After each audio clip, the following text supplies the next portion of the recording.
Savannah, welcome.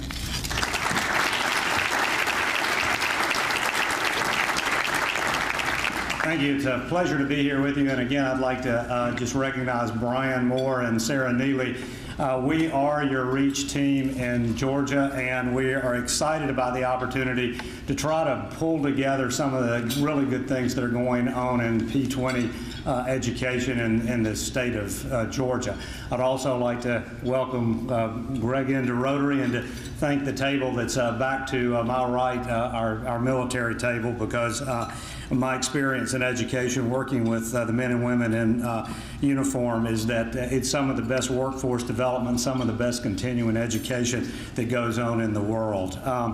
So today, as Harvey mentioned, my background, I came to this work in a bit of a circuitous way. As a PTA president, ran for local board of education in DeKalb County, and I never believed as a young man that I would spend this much time around public education and education in general. And what I have found, it has just been the most fascinating work that anyone could involve themselves in their life. As I have gotten more and more into the governance, I've had more of an opportunity to see what works, what doesn't work, and to work with state leaders and national leaders. And so what I want to pose for you today is we have two young men that are in a river. And this river could be in India, it could be in South America, it could be anywhere in the world. And there's a story that goes that there was a tribe that lived along this river, and they were river people, and they made most of their livelihood off of the river, fishing, doing things that would relate to all things that are water. And one day, one of the villagers saw a child floating down the river in distress, much like our Coast Guard here, and they plucked this child out of the river. And over the course of the next weeks and months, a steady stream of children kept coming down the river. And what was going on within the river, they didn't know, but they knew that they had to reach out and to save these children. And over a period of time, what happened was this village began to recreate its culture the way it did business, in setting up things that would watch for the children coming down the river, pulling the children out of the river, relocating the children within the community to a point to where the adults that were in the village were having a hard time keeping up with what was their livelihood, which was fishing and doing the things that were within a river society. Well, the chief of this village grew increasingly concerned that this was not sustainable over the long haul. And he became irritable, she became irritable, and became very short-tempered with the villagers. And one morning got up, the villagers got up, and the chief was nowhere to be found. And the people were upset, and they thought the chief had abandoned them. And about a week after that, the flow of children down the river stopped. And about a week after that, the chief returned to the village, and the people were mad, venting, "Where did you go? You left us. You didn't care about the children." And the chief said, "I was worried about the fact that we could not sustain, and so I decided to go up the river and see what was causing the children to come down the river." He said, "This is what I found, is that I found another village, and it sat in the mountains, and the people were not aware of what went on around water. They couldn't swim, but they required their children to go across a bridge similar to this." And he said, "I found out what the problem was," and he said, "Tomorrow we're going to send 3 of our best carpenters. We're going to send 3 of our best swimmers up to that mountain village, and we're going to work with the elders in that village to repair the bridge and to teach those folks how to swim." And I think that as I was asked by Governor Dill to take a leadership role within the REACH program, this is what is the calling for me this next phase of my life. And I want to talk just a minute or two about the urgency of this. We are just pulling out of, and I believe President Obama said over the weekend that it is time to quit thinking about the housing collapse. And I would suggest to you that if we're not careful, we're very close to another bubble, and that is the student loan and student debt bubble. Currently, there's about $1 trillion worth of student loan debt, and 1 in 5 households has a student loan that is being paid off. That's in the red because of the red ink. But the green is Georgia currently is in a better place. That 36 is, which is our average student loan debt. So every student who finishes or who goes to college, because not all of the kids that go to college, and when I say college, that would be a credential of value, a 2-year degree or a 4-year degree. Not every one of those kids that goes to college is coming out with a degree completion. They're carrying an average of about $22,000 worth of student debt. We're 36th, and where we want to get to is about 38th in the country, which means that we would be in the top 10 in terms of low student debt. So if we can shave off about $200 on that number, we'll be in the top 10 in terms of the lowest proportion of student debt. So we're better than the national average, but we've got 58% of those kids that have gone to college that are carrying debt. And while you can't read that bottom part, we'll leave this PowerPoint for you. Wells Fargo just did a survey back in the spring, and it said that what is on the minds of most of our millennials that are coming out of college is how are they going to pay that student debt off. And if you take my generation, the baby boomers, we were twice as likely not to have student debt as the millennials that are coming out. My parents and I, when I started Presbyterian College, 1972, the room and board was $2,833. Our daughter went there 30 years later, and it was $32,500, and currently it is $41,200 per year, not for the degree, per year. So what we've got is a looming crisis that if we don't figure out how to get our arms around it, we're going to continue to spend rather than invest money. We currently, according to some of the numbers that are coming in, we spend about $20 billion in this state alone for our pre-K through our higher education. So what Governor Deal was looking at was he had a couple of really good places to begin with, and we're housed out of the Georgia Student Finance Commission. Student Finance Commission houses the Hope Scholarship Program, and we're fortunate as a state in that we have one of the most robust merit-based scholarship programs in the country.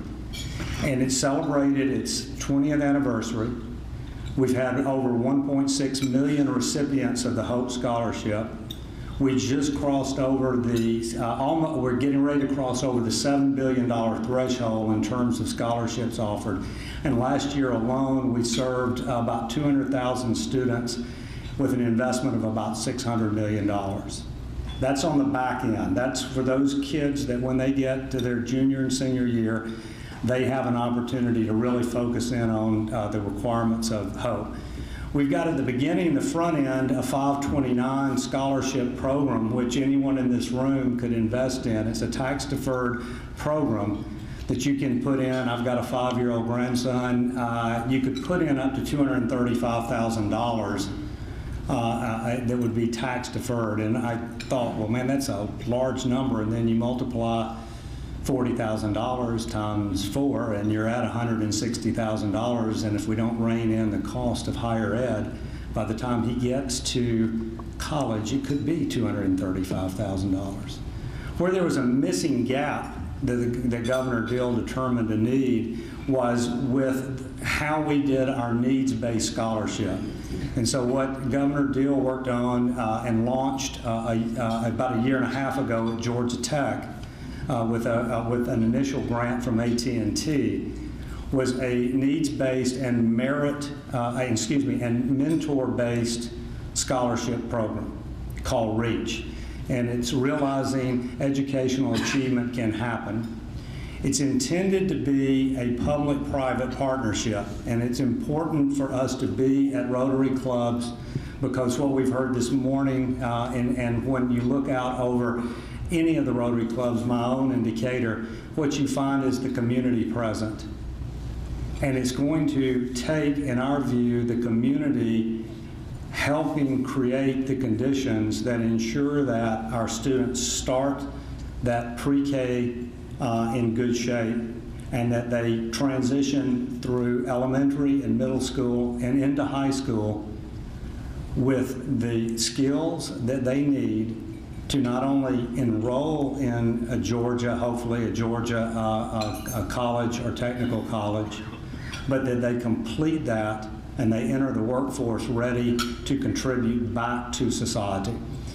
And within the REACH program, it's our belief that certainly at the core you have the academic requirements, but what we know we need is we need young people that understand how to get along with others, who understand that there are ships that come in and out of the Port of Savannah day in and day out that are from other parts of this globe, and that we must, I don't like to use the word compete, but that we must be a part of the fabric of a global society that understands that what happens in another part of this world has a direct impact in what goes on in a classroom here in Savannah, Chatham County.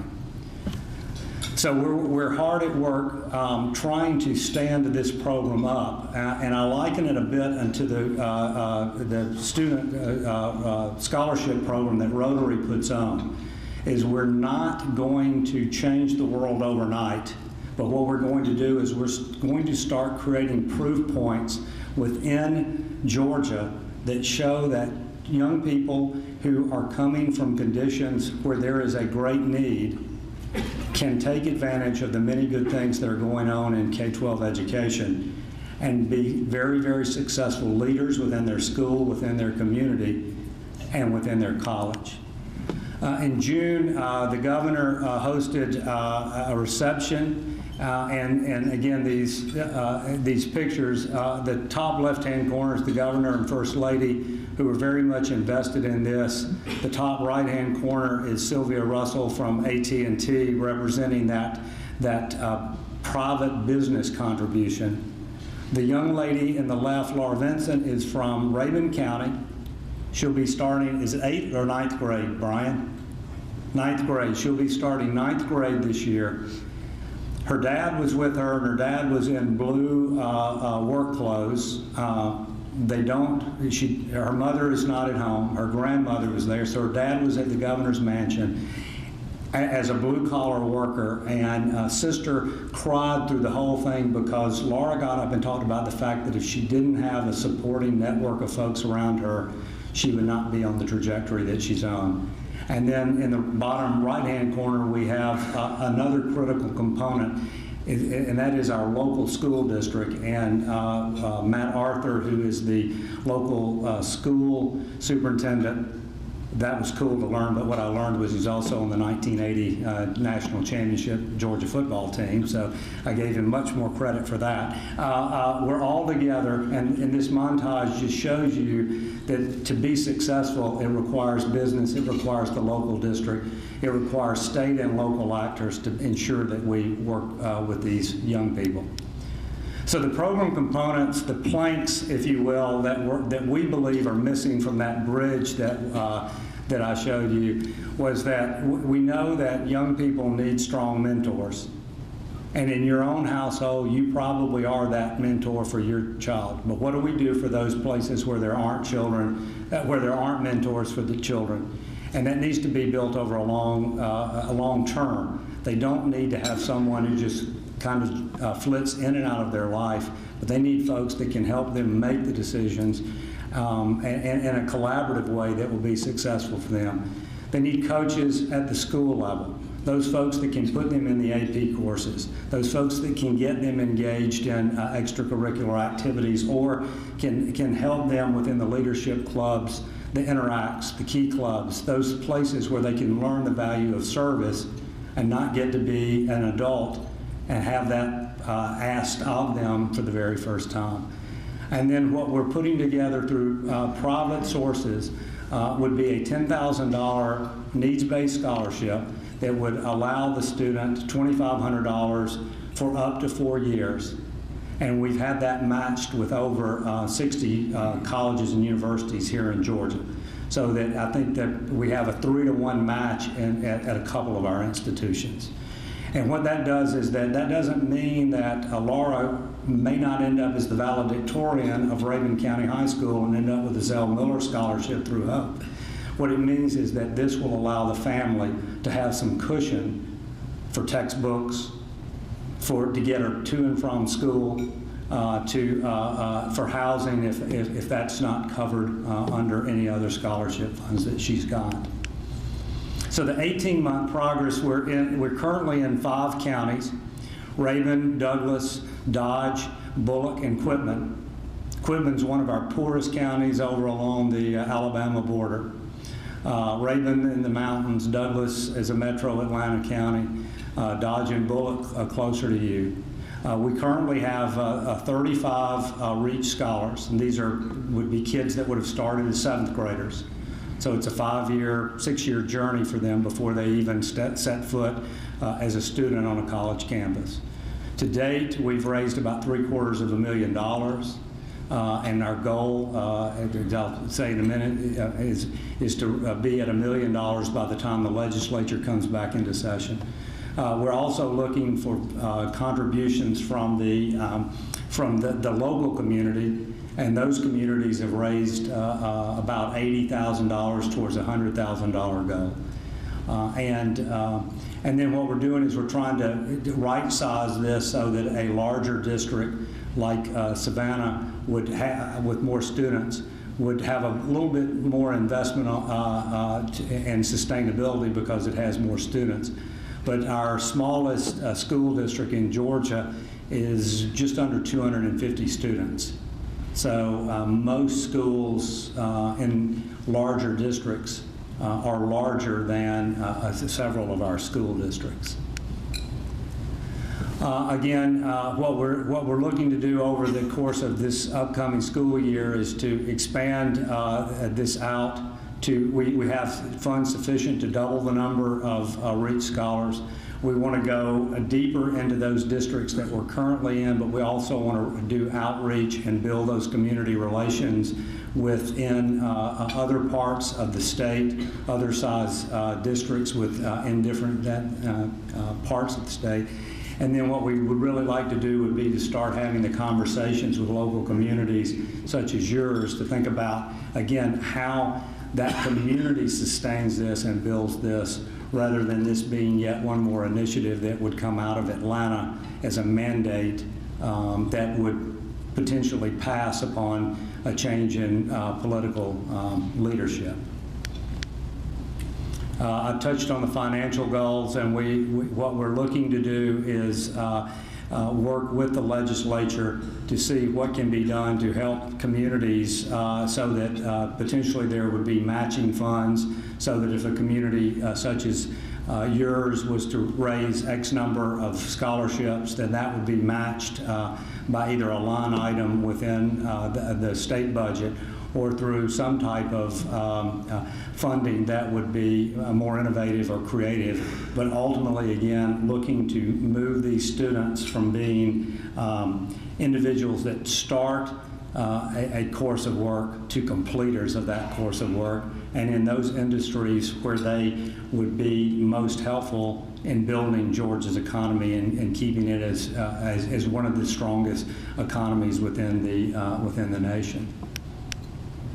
And so some of the things that we really would appreciate your help would be, I know that this club probably is most invested within Savannah-Chatham County schools, and appreciate y'all's leadership, the leadership within the schools. This is hard work.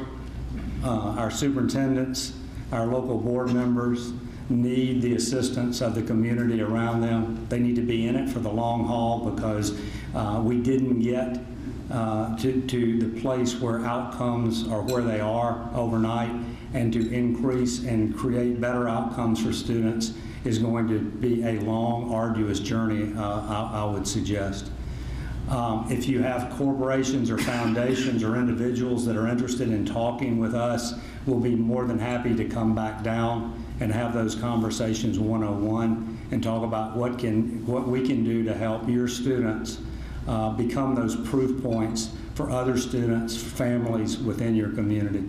And then if there are other community groups that you know of that have a strong culture around education, then most certainly we would like to have conversations with those, because that's what I would, having spent a little bit of time in the southwest corner of the state and seeing the outcomes and the desegregation orders, the things that went on around education. So many of those communities have not had in a very, very long period of time, if ever, a strong educational culture within their communities. And in many cases, they've lost hope and don't understand what they've got to do. And so much like that village that would be in the mountains, it's not that they don't want to do right by their children or their communities.